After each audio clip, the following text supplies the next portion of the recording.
Rebonjour à tous. Donc, pour faire suite à la première vidéo de présentation de l'assurance prospection de BPI France, je vais vous présenter la version simplifiée, donc l'assurance prospection accompagnement. Donc, de la même manière que ce que je vous ai montré tout à l'heure, enfin, sur la première vidéo, vous avez donc l'ensemble des informations concernant cette assurance prospection accompagnement dans les fiches méthodologiques. Tout en bas, vous avez donc un dossier sur l'APA, l'assurance prospection accompagnement, avec l'ensemble des documents que j'ai pu récupérer sur le site de BPI France, évidemment. Donc vous avez la possibilité de cliquer directement sur le lien ou d'aller sur le site et de faire dans la barre de recherche de taper assurance prospection accompagnement. Donc je vous montre la page web de BPI sur ce produit-là. Donc comme concernant l'assurance prospection, vous avez toute une page qui est dédiée avec une vidéo qui explique très très bien ce qu'est le principe de l'APA et évidemment les modalités, les bénéficiaires, les types de dépenses, etc. Et tout en bas, comme pour l'autre produit, vous avez un certain nombre de dossiers téléchargeables et de fichiers dont je me suis servi pour réaliser donc ma fiche, avec la possibilité à chaque fois de faire une demande en ligne. Donc en ce qui concerne la fiche, voilà, elle se présente comme l'autre, d'accord? Donc je vais vous expliquer rapidement les modalités. Donc c'est une version simplifiée, donc c'est important de voir les différences directement. Donc je vous ai mis aussi une vidéo de présentation. Donc c'est une avance de trésorerie aussi, comme dans le cas de l'AP, mais les modalités et le type de bénéficiaire, le type de dépense ne sera pas les mêmes. D'accord? Donc c'est important de bien comprendre ça. Il n'y a qu'une seule période, comme on avait vu tout à l'heure pour la P, on avait deux périodes, 2, 2, 3 et 3, 2, 4. Là, on a uniquement la période de 7 ans, donc 2, 2, 3. D'accord? Donc les 2 ans de prospection, les 2 ans de franchise où on observe et les 3 ans de remboursement. Donc ça peut être, donc ce qui est intéressant sur la PA, c'est que le dispositif est prévu pour les entreprises qui n'ont pas encore exporté ou qui ont eu déjà une démarche d'exportateur, mais une première démarche. Donc ce sont ce que l'on appelle les primo-exportateurs. Donc voilà, donc ça c'est relativement intéressant dans le cas de vos projets de cette année. Donc il y a des hypothèses qu'il faut respecter. Donc pareil, c'est une entreprise qui doit avoir au moins 12 mois, donc un premier bilan. Donc l'avance se fait dans la limite des fonds propres, donc il faut avoir un bilan et connaître le montant des fonds propres donc au passif du bilan, d'accord? Je vous rappelle que le bilan, c'est un document comptable qui permet qui retrace en fait le patrimoine de l'entreprise. Donc vous avez à l'actif ce que l'entreprise a, donc son patrimoine, et au passif, donc dans la colonne de droite, la manière dont elle va financer ses actifs. D'accord? Les fonds propres sont en haut du bilan sur la partie passive, donc voilà, capitaux propres, fonds propres, et permettent de financer les investissements de long terme, donc les actifs de long terme. Voilà. Donc les fonds propres, donc il faut dans le cadre de l'assurance prospection accompagnement, voilà, il faut les connaître pour pouvoir vérifier que l'entreprise est éligible en fait à l'APA. Donc la zone garantie concernant l'APA va couvrir 5 pays maximum. D'accord? Donc il faut regarder les pays qui sont éligibles, bien sûr, pour pouvoir souscrire cette assurance-là.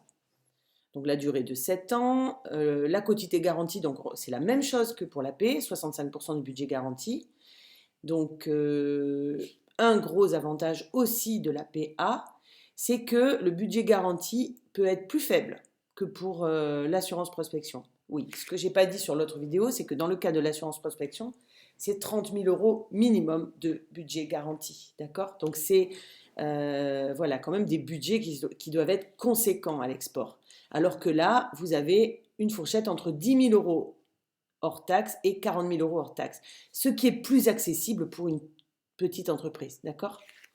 Donc voilà, donc il faut que vos hypothèses dépassent, enfin, soit en termes de dépenses éligibles, soit comprises entre 10 000 et 40 000 euros. Donc, on verra après quel est le type de dépenses éligibles. Le remboursement, c'est la même chose. En fait, les modalités sont les mêmes que pour l'assurance prospection. Un remboursement minimum si le développement à l'export est un échec pendant les 4 ans. Si l'avance, enfin le chiffre d'affaires export est compris entre 3 fois l'avance et 10 fois l'avance, on rembourse 10% du chiffre d'affaires export. Si le chiffre d'affaires export est supérieur à 10 fois l'avance, donc c'est un succès, on rembourse la totalité de l'avance. D'accord? Donc il y a 3 hypothèses de remboursement à l'issue évidemment des 4 ans, des 2 ans de prospection et des 2 ans de franchise. On commence à rembourser à ce moment-là. La prime, attends, c'est un peu plus élevé que dans le cas de l'assurance prospection. On est à 5% de prime du budget garanti. Donc c'est un peu plus cher en termes de coût. D'accord? Voilà, donc ça c'est important. Ce que je voulais vous dire d'autre, donc le schéma global c'est le même. Voilà, donc il n'y a rien. Là vous avez un exemple concret, donc vous pourrez vous amuser à le faire. Donc un budget demandé de 40 000 euros, ce qui est beaucoup. D'accord? Donc le budget garanti, toutes les dépenses étant éligibles, c'est 40 000 euros. D'accord? Ça va dépendre si les dépenses sont éligibles ou pas. Donc par exemple, les dépenses de marketing et de publicité ne seront pas éligibles ici. OK?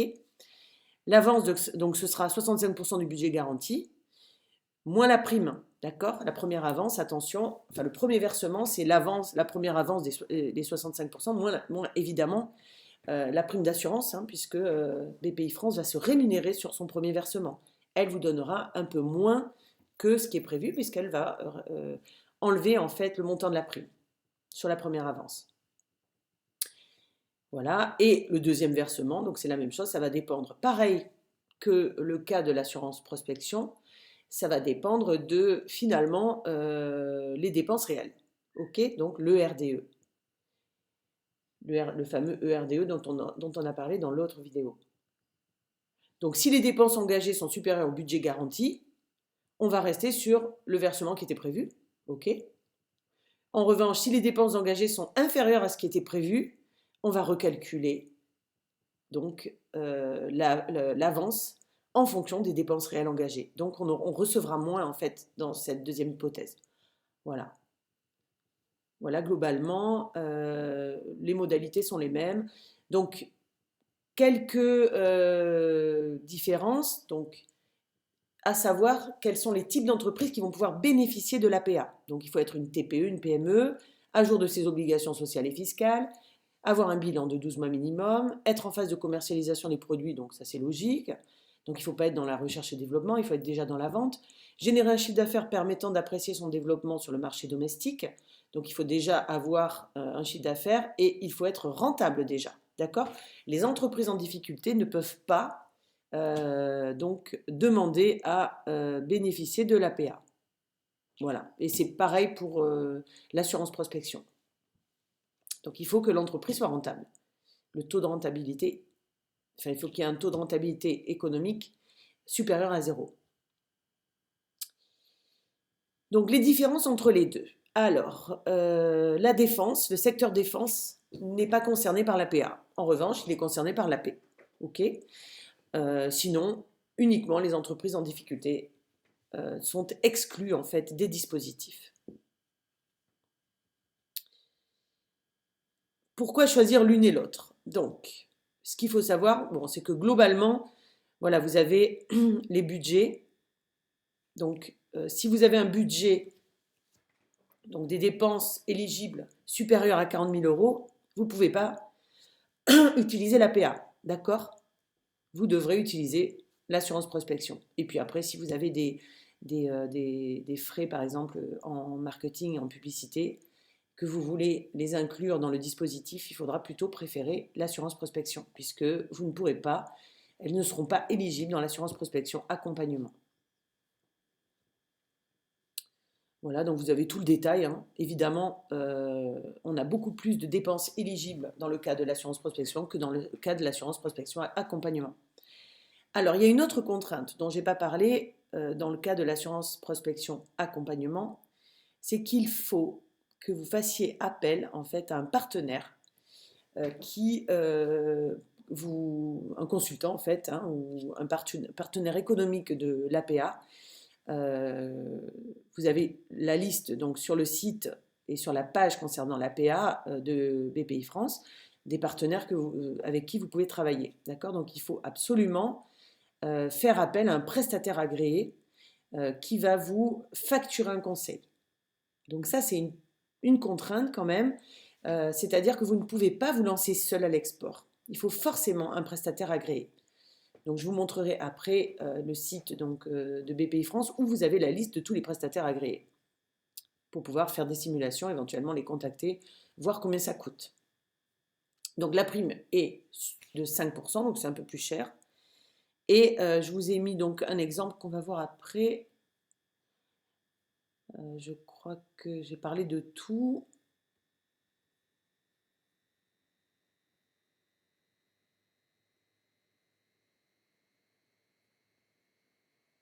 Oui. Donc je vous invite à regarder la vidéo de présentation parce que voilà, ça va être plus clair pour vous. Donc le dernier point, donc le cas pratique, une société française qui commercialise une ligne de produits cosmétiques. Donc vous avez des informations sur l'entreprise. C'est une entreprise familiale, elle est créée en 2011, donc elle respecte les 12 mois de bilan. Il y a 7 personnes. Le chiffre d'affaires total est de 900 000 euros. Le résultat net est de 12 000 euros, donc on a une rentabilité, d'accord? Donc voilà, elle est éligible à l'assurance prospection accompagnement. Et on a des fonds propres de 150 000 euros. Donc elle s'est développée en France et son activité principale, c'est une ligne de crème de soins qu'elle vend à des instituts de beauté. Devant la demande de ses clients, l'entreprise a complété son offre par une communauté de petits fabricants français, donc des laboratoires, et elle a développé un site de vente en ligne. Fort de son succès, l'entreprise décide d'engager une réflexion autour de son développement à l'export. Donc voilà, donc vous avez des informations donc de tout ce qu'elle prévoit de faire. Donc le premier onglet, c'est les prestations d'accompagnement donc, que va réaliser le prestataire. Donc définition d'un plan d'action, adéquation produit-marché, identification et priorisation des pays. Donc ça, c'est tout ce dont vous êtes capable de faire, ce que vous êtes capable de faire, grâce donc au projet. Vous avez toute la première partie, en fait. Voilà, ce sont des démarches de consultants. Donc c'est exactement ce que vous faites dans le cas du projet. Donc études de marché à l'export, mission de prospection, donc par exemple participation en salon, etc. Ou prospection directe par emailing, ça va dépendre de ce qui est déterminé. Le suivi des contacts, donc des visites peut-être directement dans la zone cible. Donc un total hors taxe de 27 225 euros. On rentre pour l'instant dans le cadre de l'APA. Autres dépenses, donc frais de déplacement, frais de séjour, participation à 2 salons. Les salons, ils les ont mis à part, ok? Donc, pour toute la deuxième partie, là, il ne va pas y avoir de subvention. Et donc, ce sera des frais qui resteront à la charge de l'entreprise. Donc, le sous-total, donc, on est à 38 000 euros pour ceux qui n'entraînent pas de subvention. Donc, du coup, on rentre tout à fait dans le dispositif puisque c'était entre 10 000 et 40 000 euros de dépenses éligibles, donc de budget garanti. D'accord ?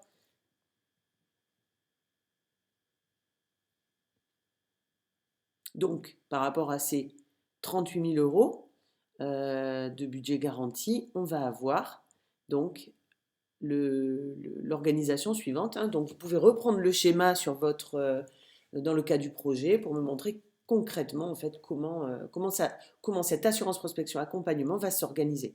Donc, c'est les mêmes modalités que l'AP. Donc, 65% du budget garanti. Ensuite, sur les 65%, on fait le premier versement, c'est 50% de ces 65%, moins la prime. D'accord? Et le deuxième versement, en fonction donc du récapitulatif des dépenses éligibles, on va peut-être recalculer le deuxième versement ou pas. D'accord? Ça va dépendre si le RDE est supérieur au budget prévisionnel ou pas. Donc là, je ne reviens pas dans les détails, vous regarderez la première vidéo et vous avez donc sur les 2 premières périodes, voilà, vous allez générer un chiffre d'affaires export. En fonction de ce chiffre d'affaires export, on va pouvoir faire les hypothèses de remboursement, comme dans le cas de l'assurance prospection.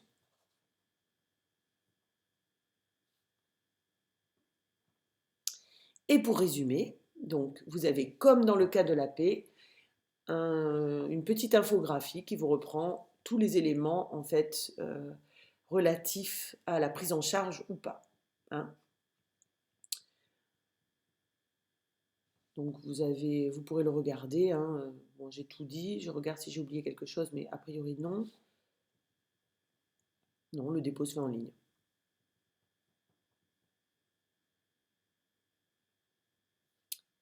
Voilà, donc voilà pour l'assurance prospection accompagnement qui peut être très très intéressante pour vous. Alors j'ai oublié, oui, je vais juste vous montrer sur le site les documents, donc liste des prestataires agréés à qui vous devez faire appel pour que ce soit pris en charge, d'accord? Donc il faut absolument télécharger et regarder ce que vous avez comme proposition. Alors ça peut être par exemple des entreprises de conseil, hein, voilà, des consultants. Ça peut être, donc elle fait 4 pages, hein, des chambres de commerce qui vont vous facturer. Donc vous voyez, il y a plusieurs chambres de commerce hein, qui sont éligibles. Donc voilà, qui vont vous facturer un dossier complet d'études de marché, etc., qui seront donc pris en charge par la PA. Donc vous pouvez voilà, concrètement réfléchir à ce que vous souhaitez faire comme mission pour prétendre à l'assurance prospection accompagnement. Donc voilà pour cette petite présentation. Et dans une troisième vidéo, je vais vous présenter comment intégrer tout ça à Fizi.